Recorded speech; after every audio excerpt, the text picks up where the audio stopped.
In the last session, we stopped our discussion on the Dajjal with Ibn Sayyad.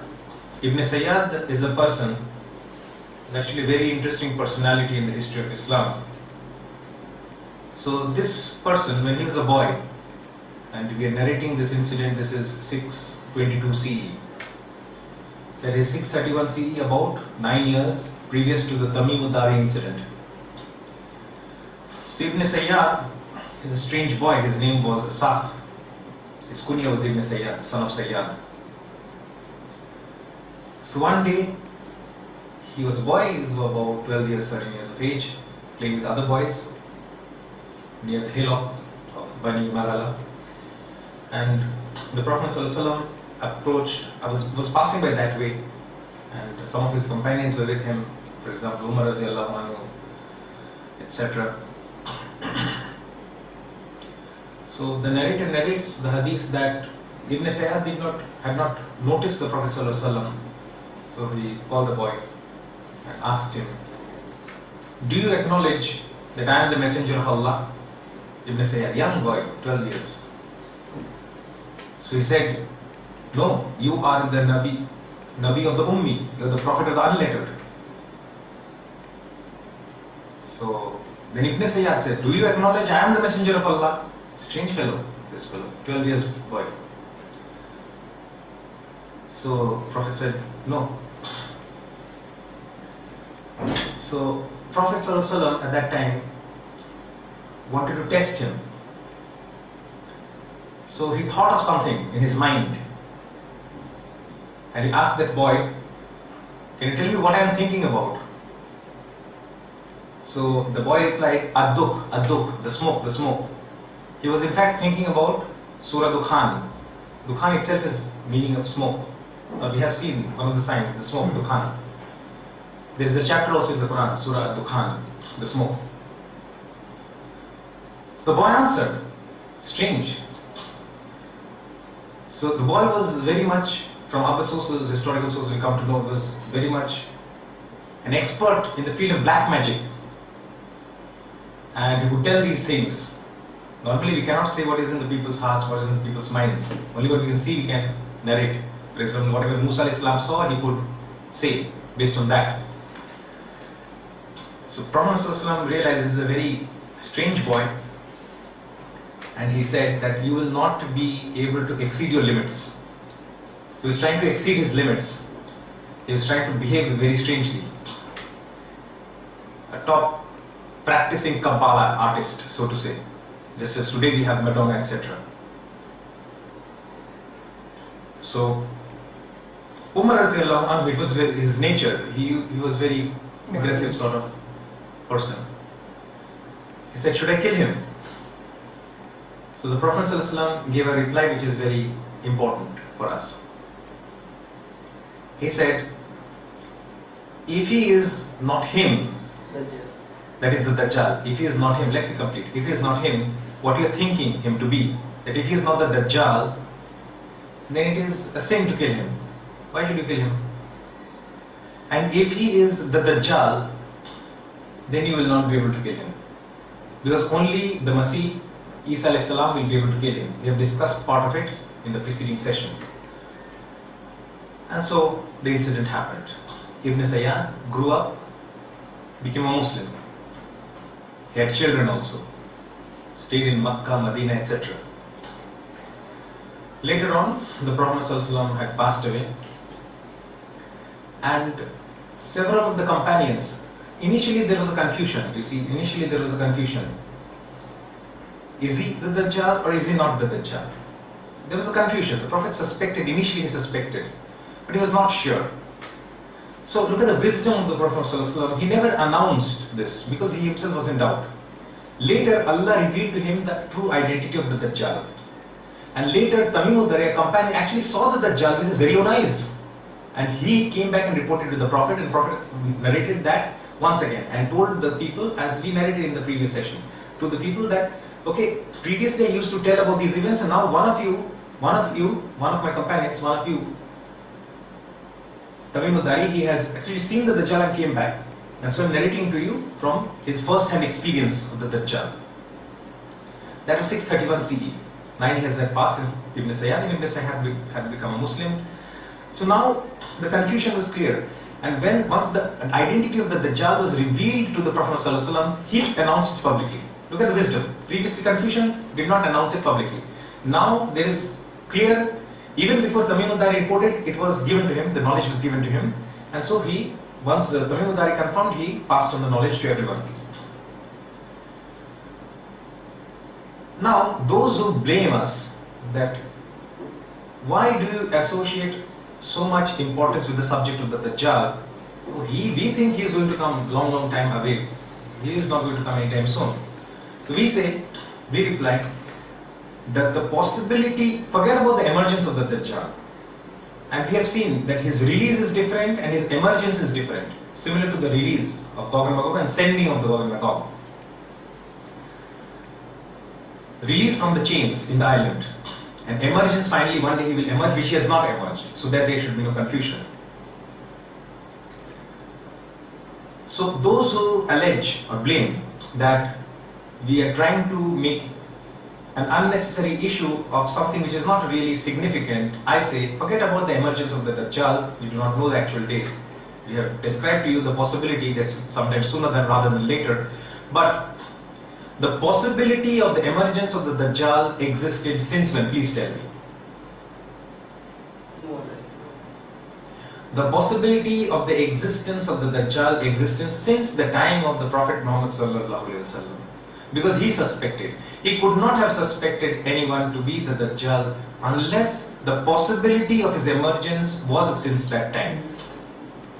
Either you have understood too much of Islam, in which case the Prophet knows nothing of Islam. If the Prophet knows nothing of Islam, then you know nothing of Islam. Or admit that the Prophet knows about Islam and so your interpretation for all these years has been wrong. So we are actually following the Sunnah when we remind people about the possibility of the emergence of the Dajjal, and we have shown you how close we are to the emergence of the Dajjal. Okay. The next point of confusion, and even some of the scholars have got massively confused on this subject, is the Dajjal a being or a system? And we raised this issue in the previous session as well. And why there has been a confusion in this? It seems very clear that it is a being. It seems very clear. But because till before the Dajjal actually emerges and sits on the throne of David, I mean he usurps the throne of David because that is supposed to be the seat of Isa al-Islam when he comes back. Since he rules the whole world from the throne of David in Jerusalem, before that event is to happen, since the world it seems is totally filled with fitna and fasad, corruption and destruction, some people have been misled into believing that the Dajjal is a system. If that be the case, there are a number of things which refutes it very easily. Prophet Muhammad ﷺ said, first of all, number one, he suspected Ibn Sayyad to be the Dajjal. So the Dajjal could not have been a system.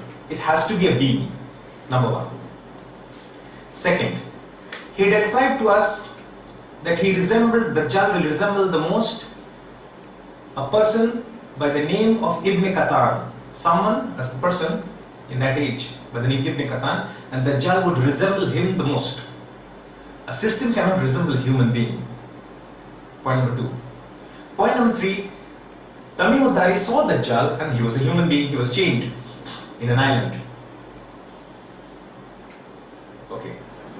So the Dajjal cannot be a system, it has to be a human being. Any scholar who says that no, the Prophet was confused, he is, according to us, he has committed a grave sin by making such a statement. Because the knowledge which the Prophet gets is from Allah. As long as there is a doubt, he himself is not making it public. When it is confirmed by Allah subhanahu wa ta'ala, he is making it public. Okay, this is the Dajjal. And he is chained in an island, very soon he will be released. He himself said, I will be released with the permission of Allah. And once I am released, I will create fitna and fasad. And this is a test from Allah subhanahu wa ta'ala upon all of mankind. This part I am adding. And he will create fitna and fasad till that much he described. And then I am adding that this is basically a test by Allah subhanahu wa ta'ala to test the human beings. The confusion is because, as I said, the Freemasons, I said in the previous session as well, the Freemasons, what are Masons? Masons means those who build, Mason, those who construct a building. So who are these Freemasons? It's a group. What are they building? And why are they named so? Why have they chosen name Freemasons for themselves? They're building something, and building free of cost. They're not charging anything for that. And what are they building? They're constructing the society for the Dajjal, so that their master, their leader, their lord can come and rule the whole world. That is what they're building and constructing. That is what they're doing, and hence the name Freemason, the Freemasonic society. And that is why it is a secret society, remember. Anywhere you read, what is Freemason? A society of secret brotherhood. Why secret? What is there to be secret? They don't want you to know that. Okay, so that's about Freemason.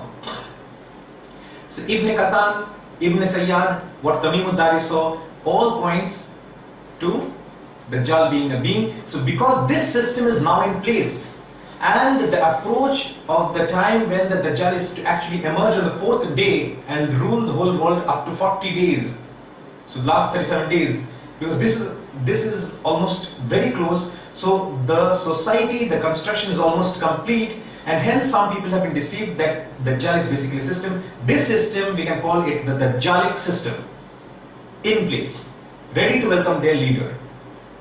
And who is building that? The foot soldiers of Dajjal. Who are they? The government of people. Who are human beings from Bani Adam, children of Adam, and the ratio with other human beings is 999:1. So 10,000. The ratio is 999:1. So this was the last part of Dajjal that was left over from the previous session. And as we have explained to you, the first 3 days is basically the rule of Britain, the rule of America, and the rule of Israel.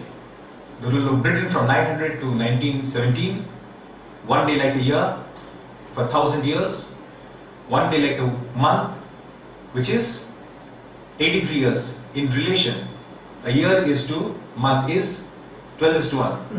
1 is to 1/12. 1/12 of 1,000 is 83 roughly. So 1917 to roughly 2000, change of the millennium. And since then, 1 month and 1 week, 1/4, about 20-25 years. That is the time frame we have. We are living in the 3rd day, and it's the rule of Israel. Why is it the rule of Israel? Because on the 4th day he has to rule from Jerusalem. He has to rule from Jerusalem in fulfillment of the prophecy. In fulfillment of the prophecy which is supposed to be fulfilled by Isa alayhi salam, Masih. But Dajjal wants to replicate that mission, and so he wants to create fitna and fasad. So he will have to do that before Masih can come. So the explanation is complete. If anyone disagrees, they will have to give us the explanation.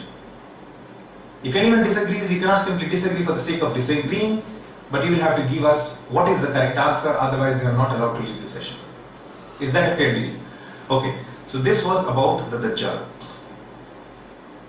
Now, in the sessions to follow, we will discuss, okay, what is the fitna and what is the fasad that he has actually perpetrated throughout the earth.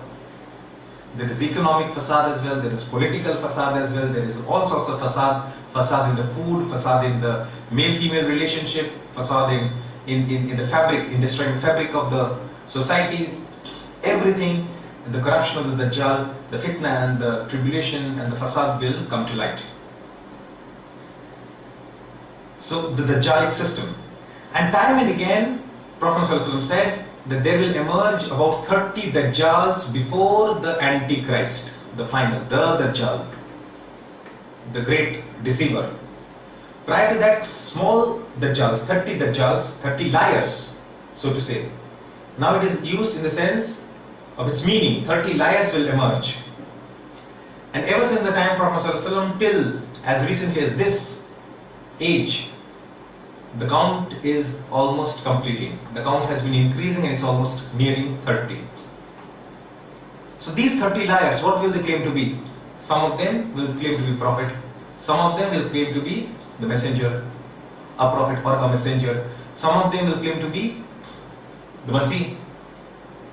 Right? Some of them will claim to be the Mahdi. But the count has to be fulfilled. One of the most successful among these is someone by the name Mirza Ghulam Ahmad Qadiani, the false prophet from Qadian, who claimed to be a prophet, who claimed to be the prophet also, a prophet also, the Masih, the fulfillment of the second coming of the Masih also, the Mahdi also, though the Mahdi and the Masih are the separate persons. So this was the part that was left over. There is a confusion still that remains in the minds of some people, that this one day like a year, one day like a month, and one day like a week, this thing. And before we discuss further about this thing, we like to draw attention to the number 666. Have you heard this number? What is it? Devil's number. The mark of the Satan. Antichrist. Right? Sometimes also called the devil's, but mainly it is called the mark of the Antichrist. Okay, 666. What is the 666? The 666 basically bears the same relationship as is mentioned in the hadith. These are different ways of expressing the same thing. Isa alayhi salam used 666. Muhammad said one day like a year, one day like a month, one day like a week. When Isa alayhi salam spoke about 666, he said that what he meant is the Dajjal's first day is like 600, the second day like 60, the third day like 6. So considerably reducing time periods. So Britain's rule, America's rule, and Israel's rule. But Muhammad gave more specific relationships so that it follows more closely with the approach. The exact date and time, no one knows. And no one should try to figure out exact date and time. The strategy is given to us and we should follow the strategy. Last question still remains, why we have decided to map it to 1000 years. Right. Why the first day should be mapped to 1000 years instead of 1 year. As I said, one day at the sight of Allah in the Quran was mentioned 50,000 years, 1000 years, 300 years, 100 years, done with the Quran. Now with the Hadith, 1 year, but this is one day of Dajjal, one day in the sight of Allah. Different days, different days. In the Hadith, one day like a year, one day like a month, one day like a week. So these are different days. Why should this day be like a year? Why should it not be like a year, but should be like 1000 years, not more, not less? What is the explanation for that? Actually, there is no explanation for that. Actually, we are trying to map with the historical process. Once we map with the historical process, we find everything falls into place. There is a reason also. Yesterday we identified two dates, 832 CE and 932 CE, and told you that it has to be somewhere in between. Somewhere in between. Because Muhammad passed away 632 CE. 2 centuries after that, the science will be able to become manifest. It will start to become clear to people. Dajjal has been released prior to that. And he has ensured that the Gog and Magog released prior to that. But to understand what is happening, they had to wait for some time. And then it was clear, okay, this is it. The science is manifesting now. Okay. So, once, because a day can be mapped to 1000 years, we just mapped it and checked. It's a trial and error. And we did the checking, and then we said, yes, indeed, from 900 to 917, it was the rule of Britain, and those, the precursors and the same family, the same elite people who ruled Britain, and the same family tree had a rule which was a rule of the superpower, which gave superpower status to Britain. And once that came to an end in 1917, and America became the superpower, we realized our analysis is correct, 1000 years, more or less. And so 1/12, from 1917 to 83, 2000, the change of the millennia. And yes, indeed, the analysis is correct, everything is matching. And the oppression is increasing since the rule of Israel has begun. Right? The oppression, you can read in the newspapers every day. Only the blind will not read newspapers. Okay. There are different categories of lies. Do you know about it? Some are small lies, some are big lies. White lies. We are not interested in white lies. Some are small lies, some are big lies. Do you know the third category? What is it? What is the third category of lies? It is what is called 9/11, September 11th. You do it yourself and you blame others. And you do it in such a fashion, through your control of media, that the whole world believes you. It cannot be considered even to be a major lie. It's something beyond and over and above that. So minor lies, major lies, and 9/11. This 9/11 has been planned, and it's been planned for a long, long time. It's a very special date. It's a very special number for them. Do you know it? Of course. 9/11. 911 is for the police in America. They have incorporated this number into the various offices, etc., for a reason. It's a very special date, a very special number. You see, the 10 dimensions that we had explained yesterday. So it is their understanding as well. From where they got their understanding, don't ask me, I don't know. From where the Satanists or the followers of the Dajjal got this understanding, I don't know. Don't ask me. We have it from the Quran. The scientists and the physicists have come to the same conclusion. They believe that the world is a 10-dimensional world, the universe. You can call it parallel universes, you may call it multiverse. I prefer the term multiverse. This multiverse, universe is the term more commonly accepted. Big Bang and the universe was formed. So, this universe is 10-dimensional. So 9 means you're stopping before 10. Right? You're stopping before 10. It's not complete, it's not yet complete. Right? 11, they have identified as Satan. 11, the number 11, they have identified as Satan. They have identified, don't ask me why. It is their identification. They have identified as Satan. Lucifer, Iblis, Azazel, not Azrael. Azrael is the Malikul Maut, Azazel. So now they want to, as if bypass God. Bypass God. 10, omit. 10 is a completion in itself. Omit and bypass the 10, and from 9 to you reach 11. So now they think that is what Satan can do for them. They want to bypass God. That is why the significance of 9/11 to them. And how many hijackers were there? 18, I guess.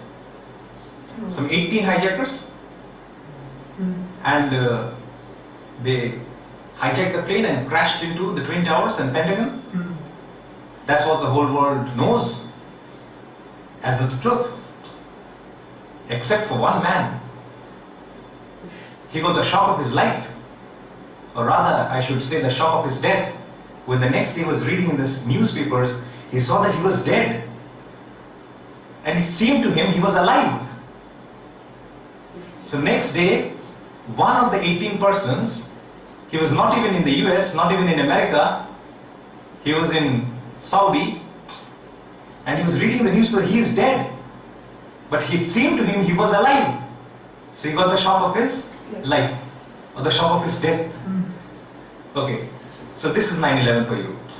We can go into more elaborate analysis of 9/11, we don't want to waste time over that.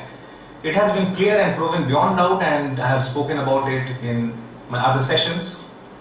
We don't want to waste our time. They had the passports with them.